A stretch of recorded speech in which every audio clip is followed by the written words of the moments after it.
You're listening to Where You Live with Gene Sullivan. Welcome back to Where You Live. I'm Gene Sullivan, broadcasting from the True North Painting Studios. The show is brought to you by Extreme Exteriors and American Family Insurance, the Kim Bennett Agency. As an American Family agent, Kim believes that there is so much more to insurance than the policy itself. It's about providing you with dependable protection and services. Kim believes that trust and credibility can't be demanded. It can only be earned by what you say and what you do.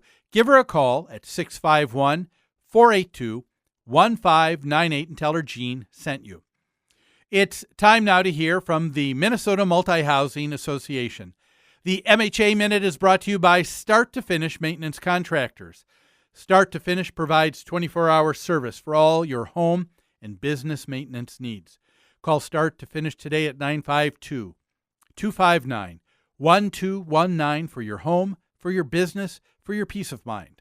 When you rent out your home, you automatically become a small business owner and are subject to all kinds of rules and regulations. Fair housing laws, rental licensing, CRPs, lead paint, radon, carbon dioxide, just to name a few.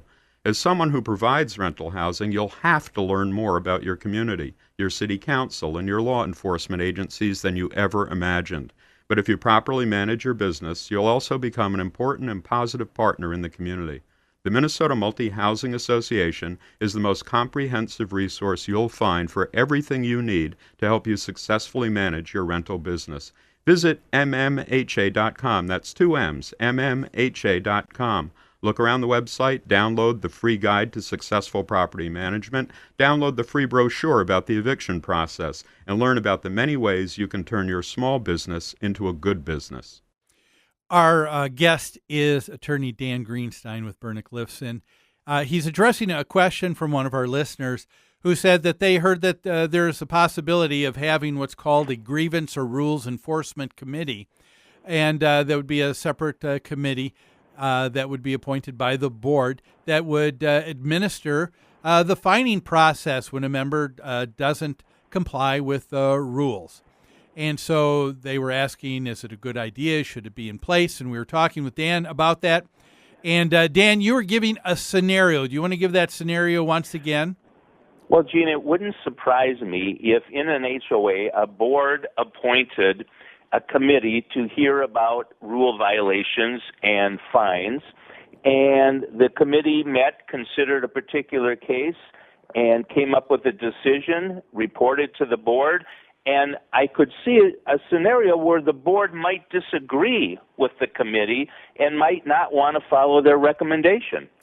Yeah, I would too. And that can be, I could think that could be a good thing or it could be a bad thing. I mean, there are sometimes when a committee may fail to abide by or remember the governing documents in trying to make a decision, and the board realizes that and says, well, thank you, committee, I'm going to do it. We're going to do it this way. Or the exact opposite. There are some people, a couple people on the board that are just adamant. They want to see something stuck to someone, and they the committee comes back and makes a recommendation not to their liking. But if that takes place, there are still other scenarios open to an association on how to make changes. Now you're talking about things like how to remove a board member and special meetings and things of that nature, right?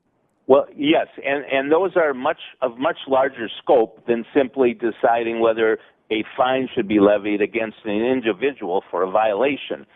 I think the statute that allows the board to appoint a committee to have the hearing with someone about their violation, I think the committee still has to report back to the board, and I think the board is responsible for levying the fine and setting the fine amount. Now, the committee can certainly report and recommend these things to a board, and I can see a situation with a large association where that would be really helpful, so the board members don't have to actually sit in on all the hearings with people who apparently have violated provisions of the governing documents or the rules, but a committee does that and then reports to the board. Ultimately, the board is the entity that has the power to levy a fine, not the committee. So I think ultimately, in the final end of the process, the board has to decide the amount and levy the fine. So they do retain some of that power. Yeah. So we're talking, a committee may say, we're going to recommend a fine of thus and such. We're going to recommend that this scenario unfold this way, but it is the responsibility, and I guess we could use the word the fiduciary responsibility of the board to make sure they're the ones that were voted in and have that responsibility to make sure that they are governing in accordance with the agreed upon governing documents and the wishes of the majority of the people in the association. Yes.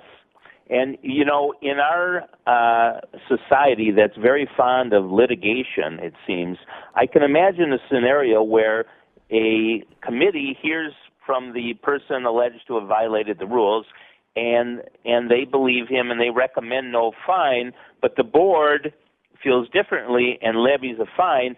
I could just see that matter going to court and everybody trying to understand, well, the committee appointed by the board thought it was fine, there was no violation, or there should be no fine, but then the board, after hearing the recommendation, said there should be a fine. I can just see the mess that this could create. Oh, no doubt at all.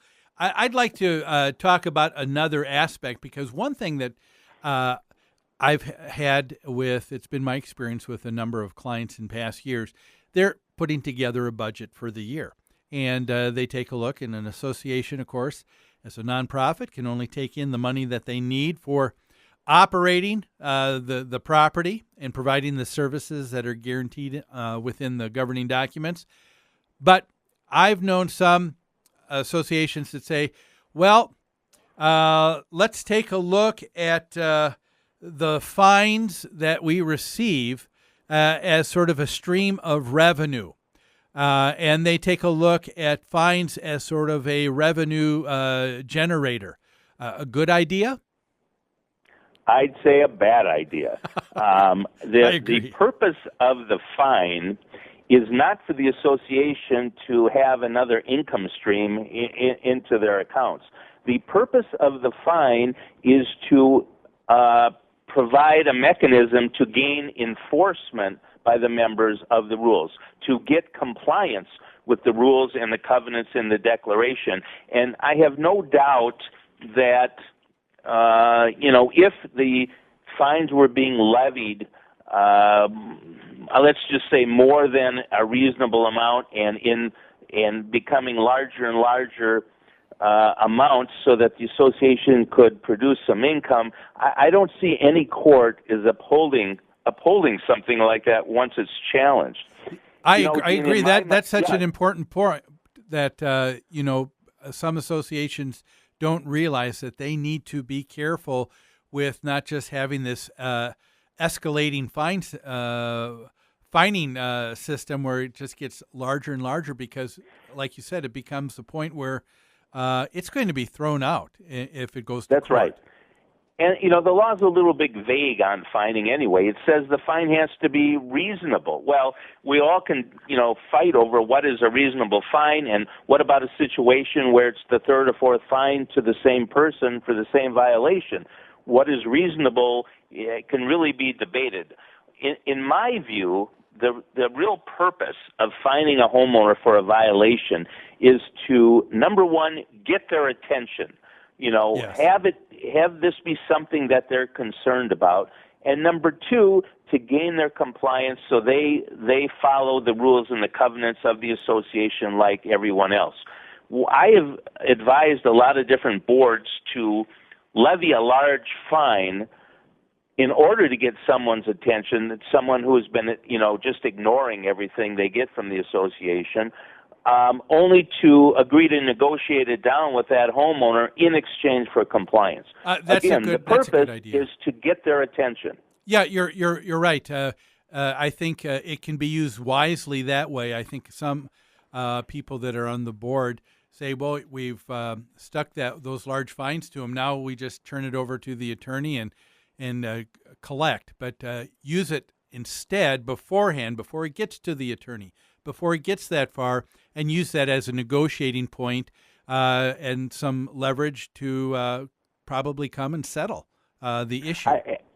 That's really the best course of action, Gene, because, once you start spending attorney's fees and assessing them back to the person who has violated something, the account gets very high very quickly, and the more you fight, the more attorney's fees you spend, and really the essence of the whole problem is getting someone's attention and trying to get their compliance with the rules. Yeah. Well, thanks, Dan. Some sage advice, as always. I appreciate you taking some time to answer this listener's question. Thanks for being on the show today. You bet, Gene. Okay. That was attorney Dan Greenstein with Bernick Lifson. That's all the time that we have for today's show. Thanks for joining me. Join me next Saturday live at the Minnesota State Fair, and you can call in with your questions. Come and see me. See me Monday through Friday the following week between 4 and 5 p.m. Have a great weekend.